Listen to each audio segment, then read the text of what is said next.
Pro Wrestling Report goes back to basics for 2009. First, the new and improved PWRshow.com. And then what you've all been waiting for, the original returns. The three-man team returns to TV in February. We are going back to basics, but we're still keeping along the track with our Monday night ESPN radio show.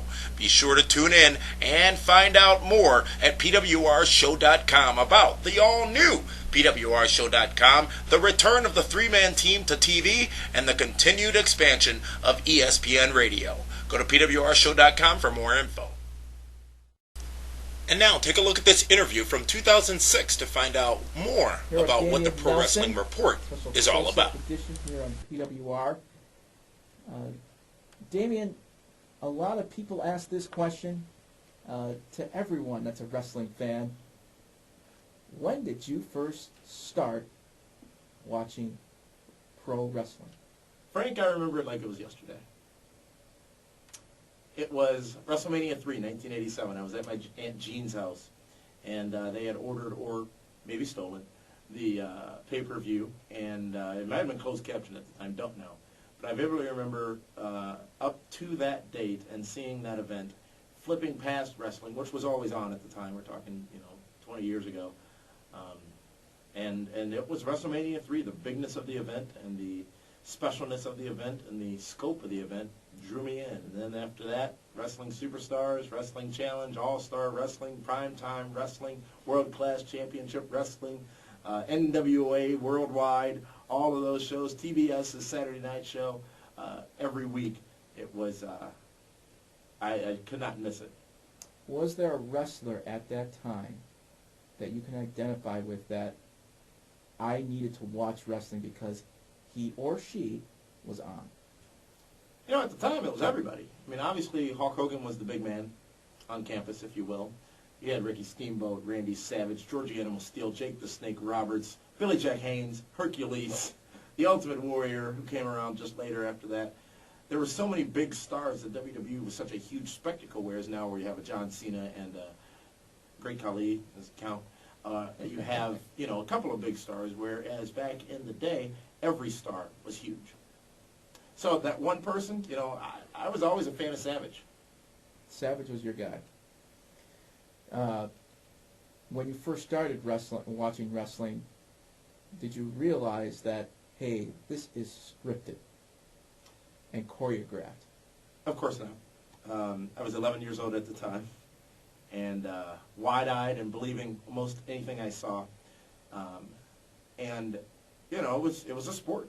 And to me, it is still a sport, but it was a sport, and I don't know when I came across the information that wrestling was a controlled situation with a premeditated outcome. It's not fake. I'm not sure when I came to that realization, probably when this dirty thing called the internet came around, but and I remember even on, the local affiliates here in Milwaukee, where I grew up, the TMJ4, Saturday night's main event would go off, and you'd have the sportscasters talking about the results of the wrestling show that night.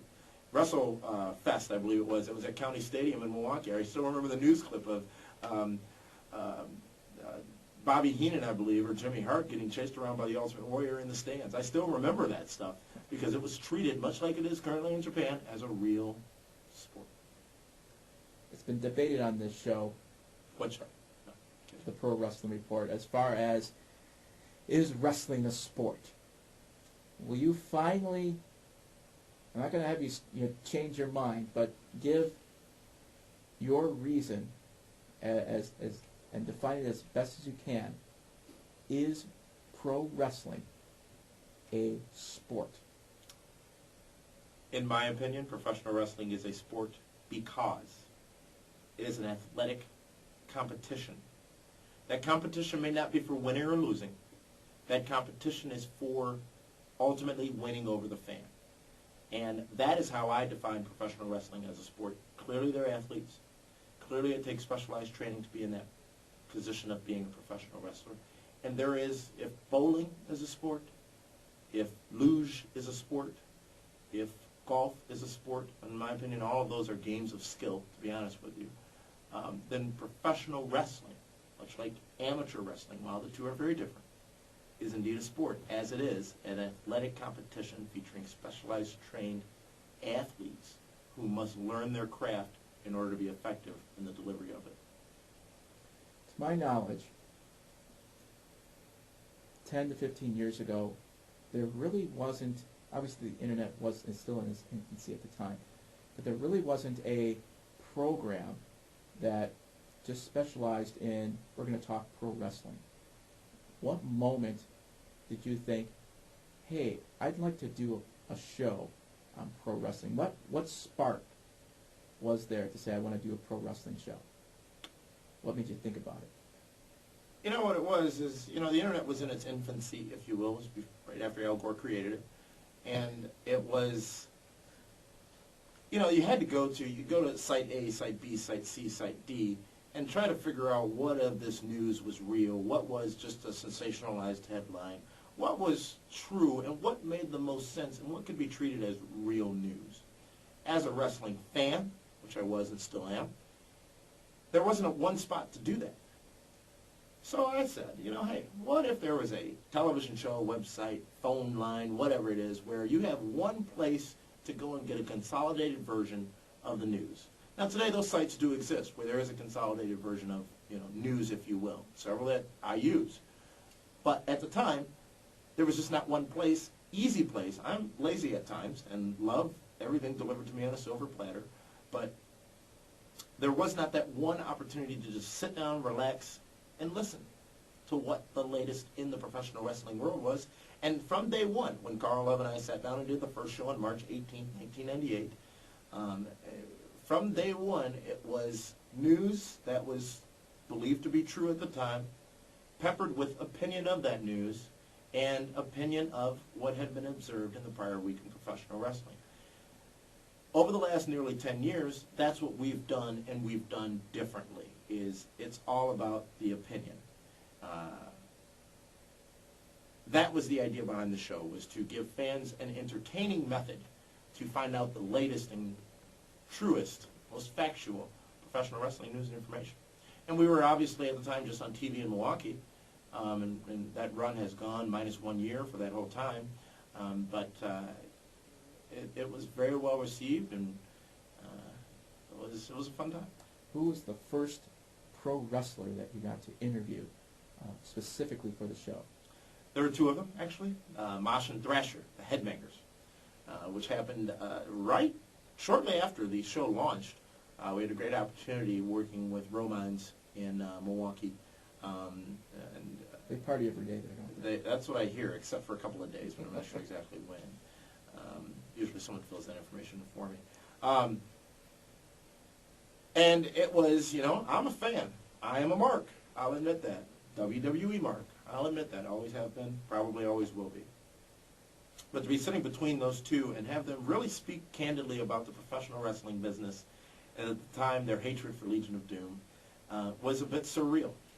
And it was just, that first year was just amazingly great. And it was Mosh and Thrasher, actually, the very first interview, of which we still have footage, and we're working on trying to, get that available to our new audience. But those were the first. Up to this point, your favorite interview that you've done? I have to say, my favorite interview that I've done up till this point, It's a tough it's question. almost a tie. It's such a difficult question, because we've had such great interviews with, I spent 45 minutes with Al Snow, almost an hour with Roddy Piper on camera with an interview. But, I'd have to say the most entertaining, because of my admiration for this individual, and the most off-the-wall and wildest and fun interview I did was that with Jim Cornette, which I believe is available on the site. And it was just, I think Jim Cornette's probably the best talker in the history of professional wrestling.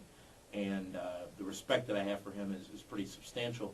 And to be able to have spent some time with him in the Sierra Mist, and, it was that would have to be my favorite. Seconded very closely by Bobby the Brain Heenan, of which we've done two on-air interviews, and including a phone interview. And he, again, between him and Jim Cornette, it's real close competition there. Your thoughts on how the last 6 to 9 months due to your ideas, how PWR has grown on a global, and due to the internet, obviously.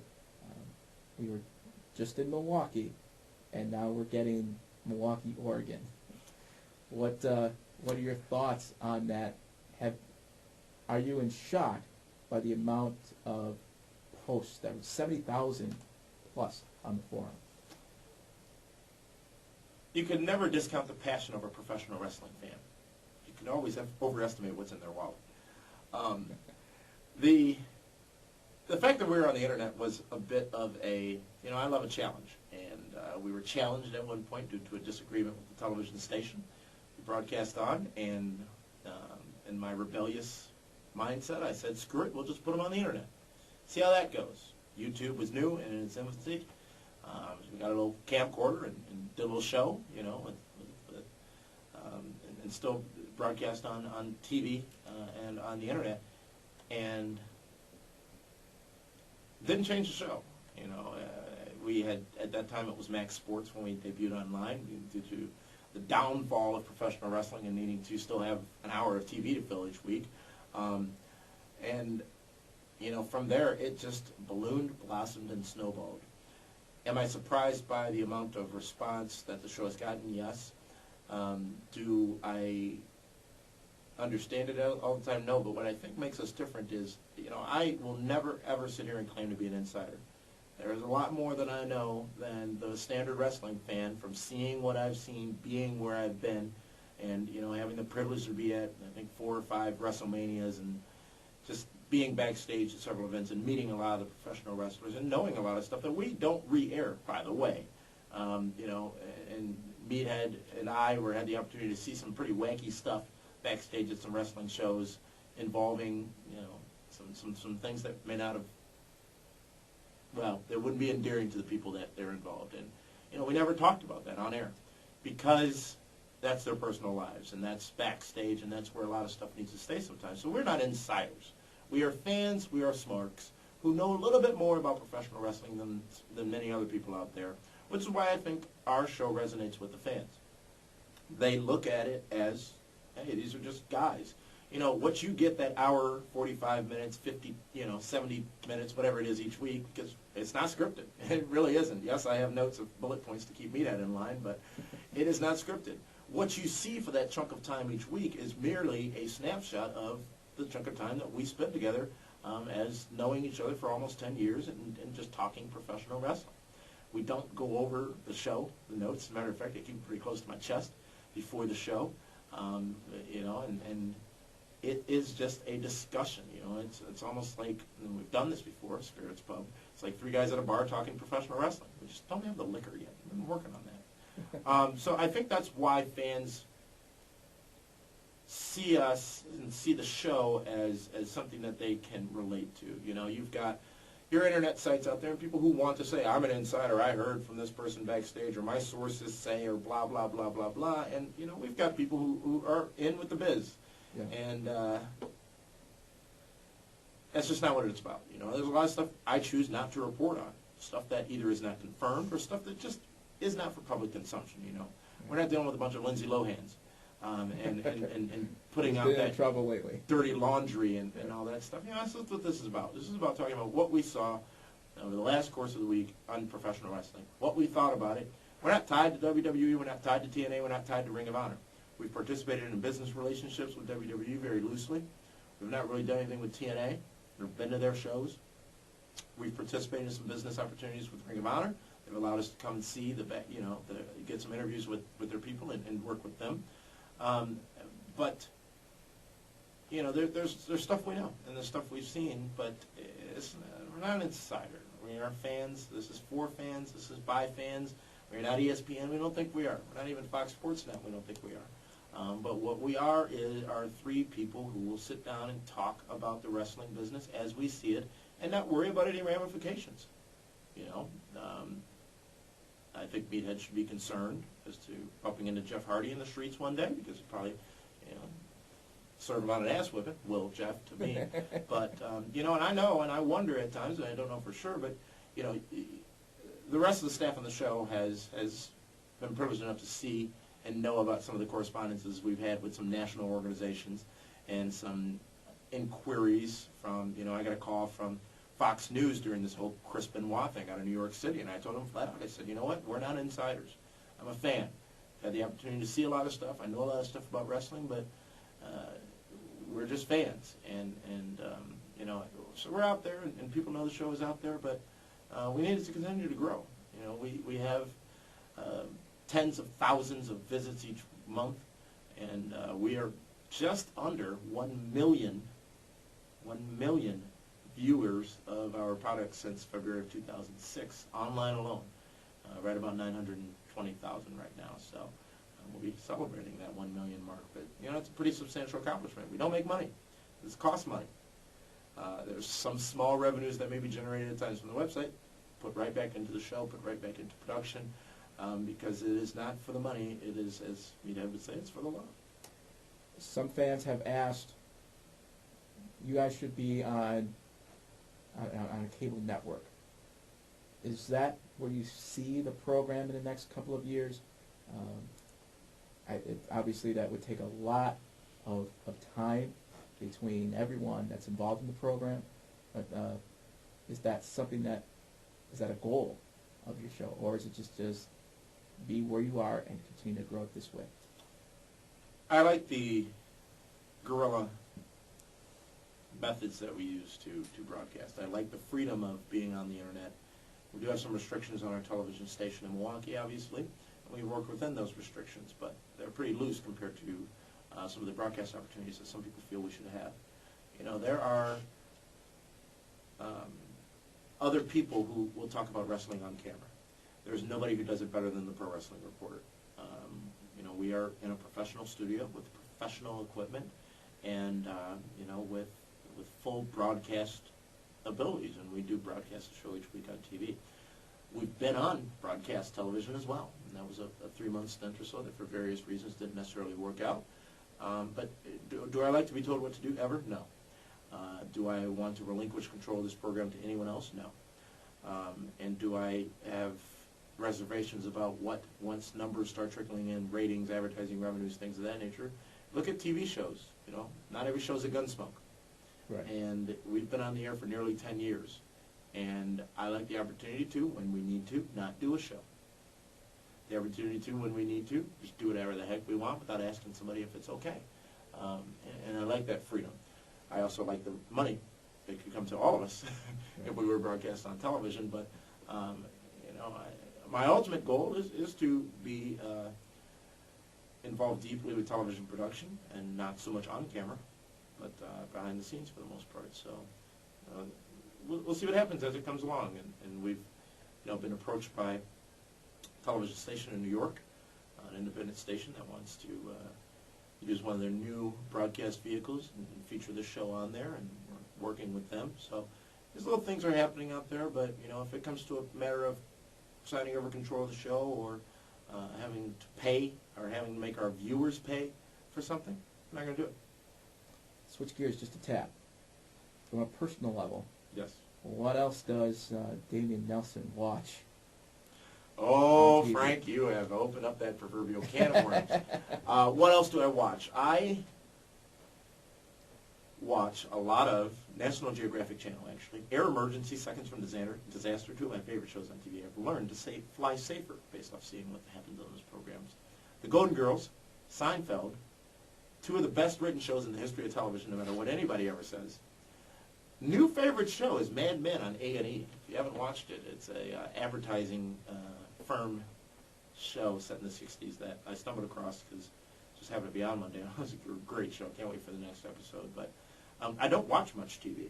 Usually when I get home and have a little time to watch television, it's watching some TiVo'd WWE programming or forcing myself to listen to Don West through some TNA programming.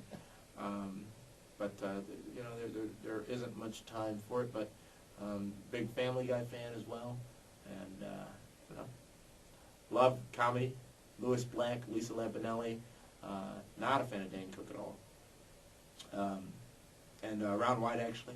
So that's how I fill my time. A lot of on demand, WWE 24/7, things of that nature.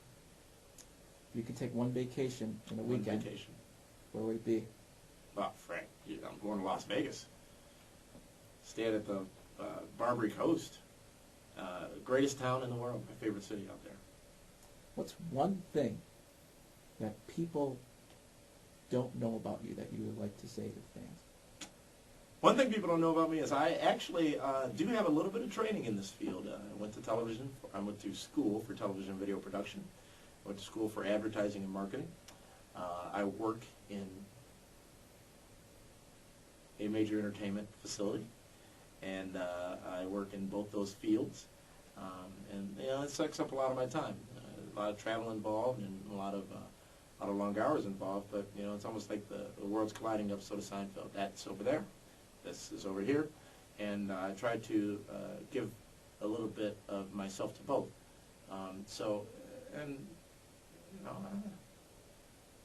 That's what a lot of people probably don't recognize is that I did get a little schooled for this. Final thoughts to the fans out there of the Pro Wrestling Report. Final thoughts to the fans out there of the Pro Wrestling Report. The Pro Wrestling Report is real. It is not scripted. It is barely edited. It is a snapshot of the lives of people who love professional wrestling, the sport. We are very, very committed to ensuring the fans have a forum to speak their mind, and unless it's non-constructive, we'll listen. And some of you like the show, some of you don't like certain aspects of the show, and you know what? We take that information and do with it what we please. But we don't charge you for anything. You ain't got pop-ups all over the place. You don't have to search through the ads to find the content on the site. We could do all that. We could start generating buku bucks off the website. But I don't think that's fair to our fans. I don't like going to some of these websites where all you do is click, click, click, click, click away pop-ups. And that works for some sites. And, there's been a general resistance in this business for websites like ours to work together with other websites. And a lot of people are scared. We, Pro Wrestling Report, are not scared. I encourage those other YouTubers out there who are broadcasting wrestling news shows, whatever, fine, bring it on. I know, at the end of the day, the #1 show and the most watched show and the most professionally done show in the world is the Pro Wrestling Report, and I plan to make sure it stays the Pro Wrestling Report. So thank you to all the fans. We've got some very devoted fans who are loyal viewers and have been for years, especially those who've watched us on TV in Milwaukee since 1998, West Dallas, Kenosha, and those little things in between, Waukesha, Hales Corners, been on in all those areas. Thank you to everybody who helped me get to where I am. Dave Hero has been instrumental in a lot of the things that we've done with this program. Carmine DeSpirito, former owner of Mid-American Wrestling. Lots of people have been very instrumental in what we've done, and what I hope is that, we get an opportunity to work more closely with World Wrestling Entertainment, work more closely with TNA, work more closely with Ring of Honor, and bring you more content. It is not my whole desire to work for WWE, because much like moving to Las Vegas, it would ruin it for me. And I want that magic to still be there. So, I'm very fine and content with what I do now. I've got some entrepreneurial thoughts down the road, but thank you to all the fans and everybody who's involved with the show for watching. It ain't easy, but it's fun. The Pro Wrestling Report goes back to basics for 2009. First, the new and improved PWRshow.com, and then what you've all been waiting for, the original returns. The three-man team returns to TV in February. We are going back to basics, but we're still keeping along the track with our Monday night ESPN radio show. Be sure to tune in and find out more at PWRshow.com about the all-new PWRshow.com, the return of the three-man team to TV, and the continued expansion of ESPN Radio. Go to PWRshow.com for more info.